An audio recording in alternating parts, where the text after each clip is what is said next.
नमस्कार, स्वागत है आपका जनता टीवी में। मैं हूं आपके साथ श्वेता शर्मा। खबरों की शुरुआत करेंगे बड़ी खबर के साथ। छापेमारी को लेकर कन्नौज से इस समय की बड़ी खबर आपको बता दें, मीडिया के सामने आए इत्र कारोबारी पंपी जैन। पुष्पराज जैन ने छापेमारी को बताया है पिकनिक। पंपी को कन्नौज फैक्ट्री लेकर पहुंचे थे आईटी के अफसर। ये बड़ी खबर है कन्नौज से, जहां पुष्पराज जैन ने छापेमारी को पिकनिक बताया है। बता दें, पंपी को कन्नौज फैक्ट्री लेकर पहुंचे थे आईटी के अफसर। ये बड़ी खबर है कन्नौज से, जहां छापेमारी को लेकर इस समय कन्नौज से बात करें तो सबसे बड़ी खबर है, जहां पंपी को कन्नौज फैक्ट्री लेकर आईटी के अफसर पहुंचे। मीडिया के सामने आए इत्र कारोबारी पंपी जैन और ये खास तौर से वो कहते हुए नजर आए कि तो पिकनिक थी। पुष्पराज जैन ने छापेमारी को पिकनिक बताया है। तो जिस तरह से छापेमारी की गई, लगातार आइए आपको सुनाते हैं क्या कुछ कहते नजर आए पंपी। वो खाया पिया आराम किया जी। कहा ऐसा जा रहा है कि कुछ दस्तावेज मिले हैं, कुछ इलेक्ट्रॉनिक्स एविडेंस मिले हैं, क्या कुछ मुश्किलें बढ़ती हुई आपको दिख रही है? कुछ भी नहीं। जी जी जी जी। अरे भाई क्या बात है, आप उनके चले जा रहे तीसरा दिन क्या माने वाले ऑपरेशन खत्म हो चुका है, एक दो दिन और चलेगा। कारोबारी पंपी जैन क्या कुछ कहते हुए सुनाई दिया। आपने सुना कि उन्होंने कहा कि कोई मुश्किलें नहीं बढ़ी और खाया पिया पिकनिक मनाई। पंपी को कन्नौज फैक्ट्री लेकर आईटी के अफसर जब पहुंचे थे तो इस तरह से वो जवाब देते हुए नजर आए। इत्र कारोबारी है पंपी जैन, जहां इनका छापा पड़ा था और खासतौर से कहते हुए नजर आए कि कोई मुश्किलें नहीं बढ़ी। और अंबेडकर नगर से शुरू हुई बीजेपी की जनविश्वास यात्रा का आज लखनऊ में समापन हो जाएगा, जिसमें शिरकत करने के लिए भाजपा अध्यक्ष जेपी नड्डा यूपी के दौरे पर हैं। एक दिवसीय दौरे पर जेपी नड्डा लखनऊ में जनविश्वास यात्रा में शामिल होंगे और एक जन रैली को संबोधित करेंगे। लखनऊ की रैली से पहले जेपी नड्डा पूर्वांचल में होंगे। यहां बलिया से शुरू हुई जनविश्वास यात्रा का आज बस्ती में समापन हो जाएगा। नड्डा इस दौरान सक्सेरिया इंटर कॉलेज में जनसभा करेंगे। दोपहर करीब 1 बजे जेपी नड्डा बस्ती पहुंचेंगे। बता दें, नड्डा जनविश्वास यात्रा के समापन के बाद लखनऊ में प्रदेश कार्यालय में पदाधिकारियों के साथ बैठक करेंगे। ये बैठक शाम 5:10 से लेकर शाम 6:30 तक चलेगी। बैठक में 2022 के चुनाव को लेकर आगे की रणनीति तय होगी। तो बस्ती और लखनऊ में जनसभा को संबोधित करेंगे राष्ट्रीय अध्यक्ष जेपी नड्डा। 12:30 बजे उनका कार्यक्रम रखा गया है। 3 बजे तक नड्डा लखनऊ में जनसभा को संबोधित करते नजर आएंगे।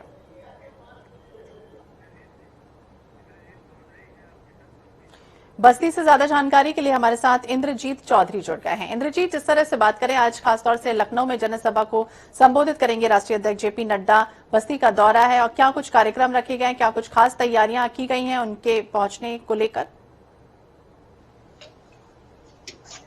आज बस्ती के दौरे पे आ रहे हैं, उसको लेके तैयारियां जोरों शोरों से चल रहा है और उनका हेलीकॉप्टर जो है पुलिस लाइन में 12:30 बजे लैंड करेगा, जिसको वहां से जो है हेलीपैड पे लैंड करने के बाद जो है वहां से वो सक्सेरिया इंटर कॉलेज के लिए वो रवाना होंगे, जिसको लेके यहाँ तैयारियां जोरों शोरों से चल रहा था। मैं सुरक्षा व्यवस्था की अगर बात करूं तो मैं दिखाना चाहूंगा, यहाँ जो सुरक्षा व्यवस्था है वहाँ काफी बड़ी संख्या में की गई है और वो यहाँ पहुंच के वो जो है सक्सेरिया इंटर कॉलेज में जो है यहाँ एक बलिया से चालू हुआ था, जिसको लेके यहाँ आज बस्ती पे यहाँ समापन है और यहाँ वो जेपी नड्डा जो है यहाँ सक्सेरिया इंटर कॉलेज में पहुंच के जो है जनसभा को संबोधित करेंगे और संबोधित करने के बाद जो है यहाँ से वो लखनऊ के लिए रवाना होंगे। जी, तो लखनऊ के लिए रवाना होंगे। खासतौर से 2 जिलों का दौरा करते हुए नजर आएंगे। सक्सेरिया इंटर कॉलेज के लिए आज रवाना होंगे राष्ट्रीय अध्यक्ष जेपी नड्डा। बड़ी संख्या में फोर्स के यहाँ पर तैनाती की गई है। बहुत बहुत शुक्रिया जानकारी के लिए। और चलिए आगे बात करें वाराणसी की, तो संपूर्णानंद संस्कृत विश्वविद्यालय का दीक्षांत समारोह विश्वविद्यालय के मुख्य भवन में आज होगा। दीक्षांत समारोह राज्यपाल आनंदीबेन पटेल मुख्य अतिथि होंगी। मालिनी अवस्थी को डी.लिट की उपाधि प्रदान की जाएगी। तो बता दें, वाराणसी संपूर्णानंद संस्कृत विश्वविद्यालय का आज दीक्षांत समारोह है, जिसमें राज्यपाल आनंदीबेन पटेल विश्वविद्यालय के मुख्य भवन में दीक्षांत समारोह के दौरान मालिनी अवस्थी को डी.लिट की उपाधि प्रदान करते हुए नजर आएंगे। राज्यपाल आनंदीबेन पटेल मुख्य अतिथि इस कार्यक्रम में रहेंगी। वाराणसी से बड़ी खबर है, जहां मालिनी अवस्थी को डी.लिट की उपाधि आज प्रदान की जा रही है। तो वाराणसी संपूर्णानंद संस्कृत विश्वविद्यालय का आज दीक्षांत समारोह आयोजित किया जा रहा है, जिसमें राज्यपाल आनंदीबेन पटेल इस कार्यक्रम में मुख्य अतिथि के तौर पर बतौर नजर आएंगी। वहीं डीलिट की उपाधि देती हुई नजर आएंगी मालिनी अवस्थी को। तो राज्यपाल आनंदीबेन पटेल मालिनी अवस्थी को डीलिट की उपाधि प्रदान करते हुए नजर आएंगी। तो वाराणसी से बड़ी खबर है, जहां संपूर्णानंद संस्कृत विश्वविद्यालय का दीक्षांत समारोह आज आयोजित होने जा रहा है, जिसमें राज्यपाल आनंदीबेन पटेल बतौर मुख्य अतिथि इसमें शिरकत कर रही हैं।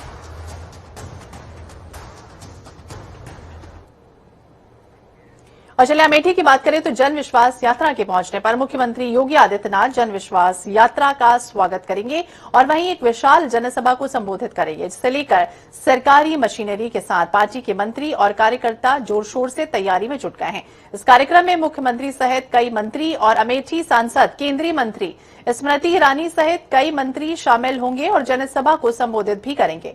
मुख्यमंत्री के कार्यक्रम को लेकर राज्य मंत्री सुरेश पासी ने कहा है कि हम सबके सीएम जगदीशपुर विधानसभा के मुबारकपुर में आ रहे हैं। इस दौरान भी कोविड-19 अस्पताल जो कि 200 बेड का है उसका लोकार्पण करेंगे। इस तरह से अमेठी को करोड़ों रुपयों की सौगात आज मिलेगी। विनोद कुमार ज्यादा जानकारी के लिए हमारे साथ अमेठी से जुड़ गए हैं। अमेठी में जिस तरह से बात करें, आज मुख्यमंत्री योगी आदित्यनाथ का दौरा है, जनविश्वास यात्रा के समापन कार्यक्रम में पहुंचने वाले हैं। क्या कुछ खास उनके कार्यक्रम जो है वो रखे गए हैं और कब तक पहुंचने की संभावना? जी श्रद्धा, बिल्कुल बता दूं आपको कि गाजीपुर से निकलकर बीजेपी जनविश्वास यात्रा अमेठी पहुंच रही है, जिसके समापन के लिए योगी लगभग 12:30 का टाइम था, लेकिन टाइम परिवर्तन करके उनका 2 बजे कर दिया गया है, जिसको लेकर अमेठी प्रशासन ने पूरी तरह से तैयारियां कर ली है और अमेठी पहुंचकर वो लगभग अमेठी वासियों को करोड़ों रुपए की सौगात देंगे। तो करोड़ों की सौगात देते हुए नजर आएंगे मुख्यमंत्री योगी आदित्यनाथ। 2 बजे तक ये कार्यक्रम जो है वो रखा गया। जब पहुंचेंगे मुख्यमंत्री योगी आदित्यनाथ, नजर बनाए रखिए। बहुत बहुत शुक्रिया जानकारी के लिए। और चलिए बात करेंगे, आगामी विधानसभा चुनाव से पहले नेताओं का दल बदल दौर लगातार जारी है। बता दें, समाजवादी पार्टी में आज कई दलों के नेता शामिल होने जा रहे हैं। बीएसपी के प्रत्याशी डुमरियागंज से सैदा खातून सपा का दामन थामेंगी, तो वहीं बाराबंकी से बसपा नेता तारिक किदवई भी सपा में शामिल होंगे। डुमरियांग जिले के जिला पंचायत सदस्य और भाजपा के कई नेता भी समाजवादी पार्टी में शामिल होंगे। तो दल बदल की राजनीति शुरू हो चुकी है। 2022 यूपी विधानसभा चुनाव और ऐसे में सपा में जाने का दौर अब शुरू हो चुका है। कई दलों के नेता सपा में शामिल हो रहे हैं। भाजपा के कई नेता भी समाजवादी पार्टी में शामिल हो रहे हैं। बसपा नेता तारिक किदवई सपा में शामिल हो रहे हैं। भाजपा के कई नेता आज समाजवादी पार्टी का दामन थामते हुए नजर आएंगे। तो दल बदल की राजनीति अब शुरू हो चुकी है। जिस तरह से बात करें, आगामी विधानसभा चुनाव नजदीक है और ऐसे में अब बसपा नेता तारिक किदवई सपा में शामिल हो रहे हैं। पंचायत सदस्य और भाजपा के कई नेता भी समाजवादी पार्टी का दामन थामने वाले हैं।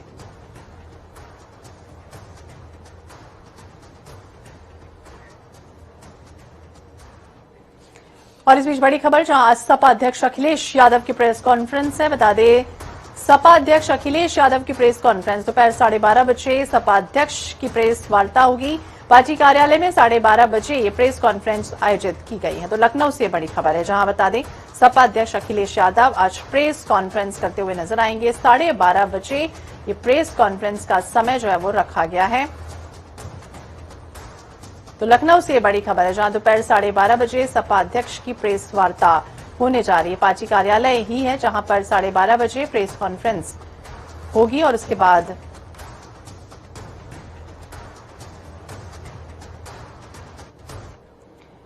चलिए बात करें उत्तर प्रदेश की। तो 15 वर्ष से 18 वर्ष की उम्र के कुल 1,40,00,000 किशोरों को आज से कोरोना से बचाव के लिए वैक्सीन लगाई जा रही है। किशोरों को कोवैक्सीन ही लगाई जाएगी। टीकाकरण की तैयारियां पूरी कर ली गई हैं। राज्य में अभी 18 साल से अधिक उम्र के लोगों को वैक्सीन लगाने के लिए करीब 16,000 केंद्र बनाए गए हैं। इसमें से 2,150 केंद्रों पर किशोरों को वैक्सीन लगाई जा रही है। उत्तर प्रदेश के राज्य टीकाकरण अधिकारी डॉक्टर अजय घई ने बताया है कि अभी करीब 2 करोड़ से अधिक वैक्सीन उपलब्ध है। वहीं इसमें 60 लाख कोवैक्सीन का टीका उपलब्ध है। केंद्रों पर किशोरों को टीका लगवाने में कोई कठिनाई ना हो, इसके लिए पूरी व्यवस्थाएं कर ली गई हैं। इनके लिए अलग से काउंटर बनाया गया है। मौके पर भी रजिस्ट्रेशन की व्यवस्थाएं की गई हैं।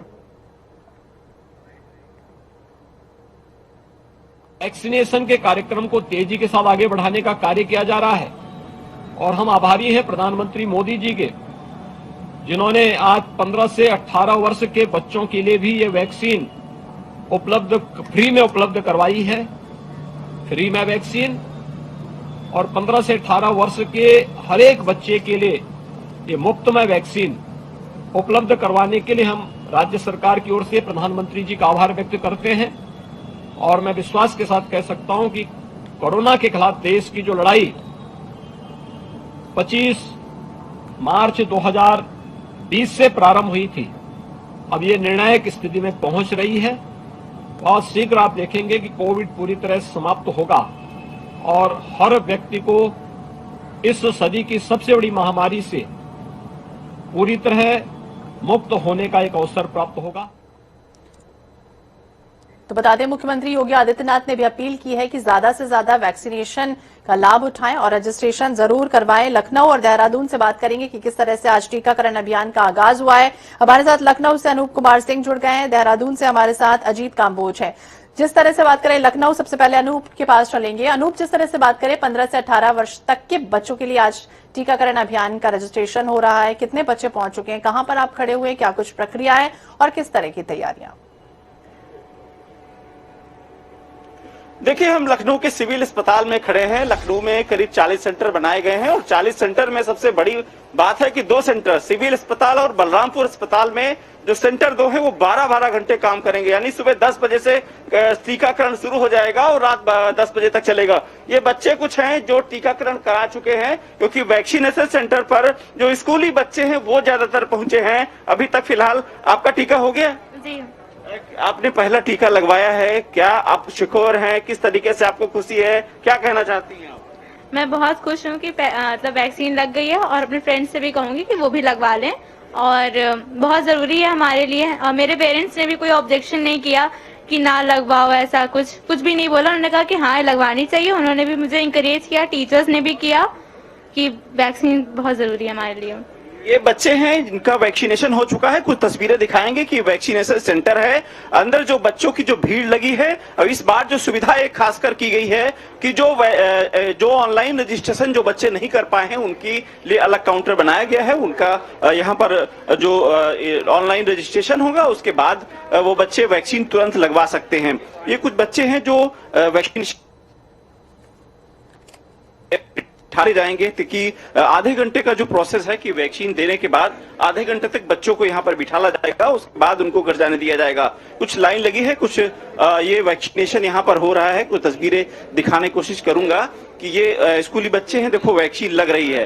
हालांकि स्कूल की प्रबंधक भी यहाँ पर थोड़ी देर पहले मैं देख रहा था, जगदीश गांधी यहाँ पर थे, स्कूल से आए हुए थे और लगातार जो स्कूल के बच्चे हैं वो वैक्सीन करवा रहे हैं। इधर कुछ रजिस्ट्रेशन हो रहे हैं, इसी बच्चों की आपको भीड़ भी दिखा सकते हैं। ये बच्चे स्कूली बच्चे चूंकि आज ज्यादा यहाँ पर उत्साहित हैं, चूंकि परीक्षाएं भी होने वाली हैं, ऐसे में वो कहीं न कहीं जो रजिस्ट्रेशन का जो आंकड़ा है वो लगातार बढ़ता जा रहा है। करीब 1,40,00,000 बच्चे 15 साल से 18 साल के बीच में उत्तर प्रदेश में हैं जिनको वैक्सीन देनी है। तो अभियान शुरू हुआ है। मुख्यमंत्री योगी आदित्यनाथ सुबह वैक्सीनेशन सेंटर पर आए थे और यहाँ की व्यवस्थाओं को भी देखा था।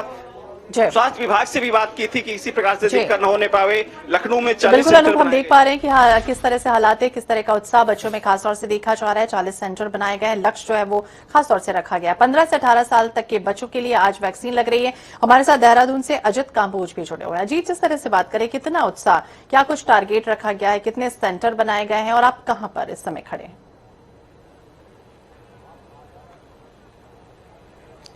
बिल्कुल, अगर उत्तराखंड की बात की जाए तो राजधानी देहरादून में अब से कुछ ही देर बाद मुख्यमंत्री पुष्कर सिंह धामी कार्यक्रम की शुरुआत करने जा रहे हैं। 15 से 18 आयु वर्ग का जो कोरोना वैक्सीनेशन अभियान है उसकी शुरुआत खुद मुख्यमंत्री पुष्कर सिंह धामी करेंगे और राजधानी देहरादून के बन्नो स्कूल में कैंप लगाया गया है जहां पर मुख्यमंत्री इसका शुभारंभ करने जा रहे हैं। उत्तराखंड प्रदेश की अगर बात की जाए तो लगभग 1.5 लाख ऐसे बच्चे हैं जो 15 से 18 आयु वर्ग के हैं और इनको पूरी तरह से वैक्सीनेट करने को लेकर एक तय समय पर कैसे इस लक्ष्य को पूरा करना होगा, इसकी पूरी तैयारी यहाँ पर की गई है। वैक्सीनेशन को लेकर सभी व्यवस्थाएं जो है वो स्थानीय स्कूलों में बनाई गई है। स्कूल में केवल बच्चों को ही प्रवेश दिया जाएगा, उनके पास उनका आधार कार्ड, एक मोबाइल नंबर और एक कोई और अन्य आईडी उनको अपने साथ आवश्यक तौर पर लानी होगी, जिसके बाद ही उनको वैक्सीनेट किया जाएगा। और साफ तौर पर उत्तराखंड सरकार गंभीर है, जिस तरह से लगातार कोरोना संक्रमण बढ़ रहा है। हालांकि जो बड़े आयु वर्ग के लोग हैं 18+ वालों को, उनको लगभग फर्स्ट डोज सभी को लग चुकी है और सेकंड डोज भी यहाँ पर लगभग 70% से ज्यादा लग चुकी है।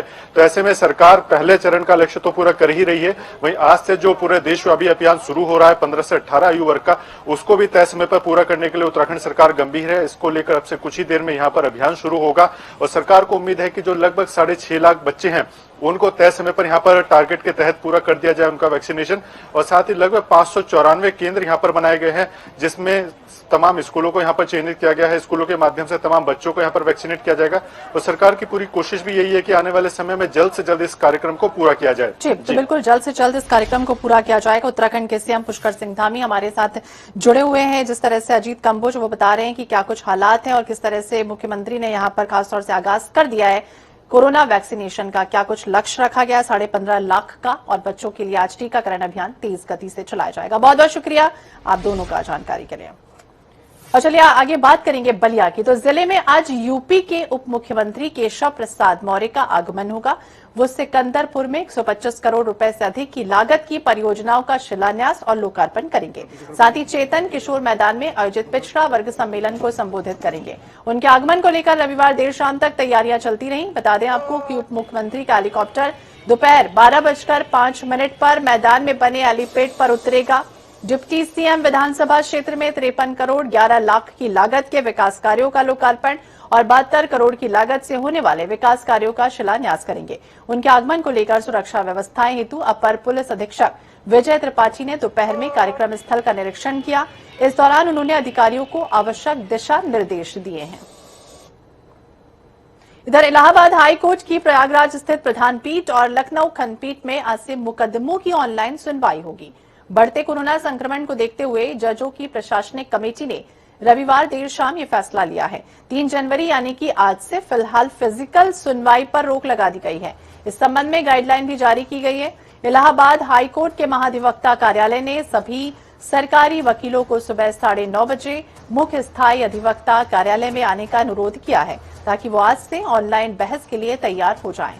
हाईकोर्ट की प्रशासनिक कमेटी के सीनियर जजों ने यह फैसला बार एसोसिएशन के पदाधिकारियों से वार्ता के बाद लखनऊ और प्रयागराज में कोरोना के बढ़ते केसों के मद्देनजर लिया है। तो हाईकोर्ट का फैसला, आज सिर्फ वर्चुअल सुनवाई आज से होगी। फिजिकल सुनवाई पर फिलहाल रोक लगा दी गई है और ये गाइडलाइन जारी कर दी गई है। जमीन और आपसी लेन देन के मामले में पिछले 2 दिनों के विवाद के बाद माफिया अतीक अहमद के बेटे अली अतीक और उसके साथियों पर अतीक के रिश्तेदार जिशान ने मारने की धमकी के साथ 5 करोड़ की रंगदारी मांगने का मुकदमा दर्ज कराया। फिलहाल पुलिस ने 2 आरोपियों को हिरासत में लिया है। जिशान जानू का आरोप है कि शुक्रवार शाम वो भाई इमरान और भांजे के साथ अपने करेली स्थित प्लान पर था और इसी दौरान रिश्तेदार अतीक अहमद के बेटे अली अहमद ने वहां पहुंचकर अपने पिता से फोन पर बात कराई। आरोप यह है कि गुजरात जेल में बंद अतीक ने उससे कहा कि वो अपनी जमीन पत्नी के नाम कर दे। इनकार करने पर अली ने साथियों के साथ पीटना शुरू किया। इसमें उसका भांजा और भाई इमरान जख्मी हो गए। पैसा नहीं देने पर जान से मारने की धमकी दी गई। इस संबंध में पुलिस ने अली असद, सैफ इमरान, गुड्डू कछौली, संजय को नामजद करते हुए 15 अज्ञात पर हत्या का प्रयास, रंगदारी मांगने समेत अन्य आरोपियों की तहरीर पर मुकदमा दर्ज किया है। और उत्तराखंड के छठे दौरे पर आम आदमी पार्टी के राष्ट्रीय संयोजक और दिल्ली के मुख्यमंत्री अरविंद केजरीवाल आज चुनावी बिगुल फूंकने जा रहे हैं। परेड ग्राउंड में जनसभा को संबोधित करने के साथ ही उत्तराखंड नव निर्माण के लिए नव परिवर्तन अभियान का शुभारंभ करेंगे। केजरीवाल के दौरे के लिए पार्टी ने सभी तैयारियां पूरी कर ली हैं। बता दें कि केजरीवाल फिर से कोई नया ऐलान कर प्रदेश की सियासत को गरमा सकते हैं। इससे पहले केजरीवाल बीजापुर गेस्ट हाउस जाएंगे। बीजापुर में पार्टी पदाधिकारियों से मुलाकात करेंगे। इसके बाद दोपहर 2 बजे परेड ग्राउंड पहुंचकर जनसभा को संबोधित करते नजर आएंगे। देहरादून से हमारे साथ अजीत काम्बोज जुड़ गए हैं। अजीत, जिस तरह से बात करें केजरीवाल का उत्तराखंड दौरा महत्वपूर्ण हो रहा है और ये खबरें सामने आ रही हैं कि आज वो कुछ ऐसा ऐलान कर सकते हैं जिससे सियासत जो है वो तेज हो जाए।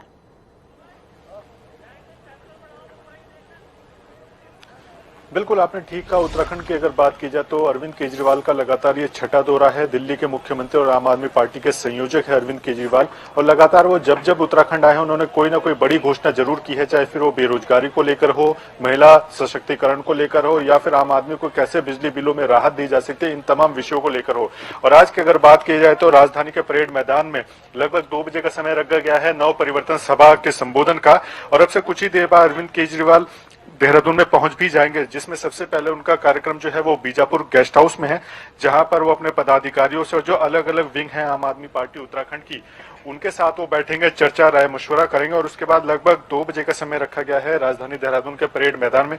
ये वही परेड मैदान है जहां दिसंबर माह में प्रधानमंत्री नरेंद्र मोदी और कांग्रेस के पूर्व राष्ट्रीय अध्यक्ष राहुल गांधी जनसभा को संबोधित करके जा चुके हैं, और इसी मैदान पर भारी भीड़ लाने का दावा दोनों ही राष्ट्रीय दलों की तरफ से किया गया है। अब आज की अगर बात की जाए तो आम आदमी पार्टी के राष्ट्रीय संयोजक और दिल्ली के मुख्यमंत्री अरविंद केजरीवाल यहां पर आ रहे हैं, जनसभा को संबोधित करेंगे। नव परिवर्तन सभा के माध्यम से वो जनसभा के बीच में आएंगे और अपनी बात कहने का काम करेंगे। तो उम्मीद यही होगी कि आने वाले समय में कैसे चुनावी बिगुल आम आदमी पार्टी की तरफ से फूका जाना है, उसकी यहां से खुद अरविंद केजरीवाल यहां पर ऐलान कर सकते हैं, क्या कुछ तैयारियां होंगी, कैसे चुनाव में उतरना है। और जो एक नव परिवर्तन यात्रा पूरे उत्तराखंड में शुरू होने जा रही है 9 जनवरी से, उसका भी एक सांकेतिक तौर पर यहां से आज शुभारंभ अरविंद केजरीवाल करके जाएंगे। तो तैयारियां पूरी है और जनसभा में भारी भीड़ लाने का एक जो लक्ष्य तय किया गया है आम आदमी पार्टी ने, उसको भी पूरा करने का सभी पदाधिकारियों ने एक दावा किया है। बिल्कुल, तो सभी पार्टियां अपनी तरह से पुरजोर कोशिश करती हुई नजर आएंगी और दिल्ली के सीएम अरविंद केजरीवाल देहरादून दौरे पर हैं, जिसमें आज बड़ा ऐलान कर सकते हैं जिससे सियासत हो सकता है तेज जाए। स्थानीय लोगों को इससे क्या कुछ फायदा होगा, फिलहाल नजर बनाए रखिए। बहुत बहुत शुक्रिया जानकारी के लिए। और इसी के साथ इस बुलेटिन में फिलहाल इतना ही। बाकी अपडेट्स के लिए आप देखते रहिए जनता टीवी। नमस्कार।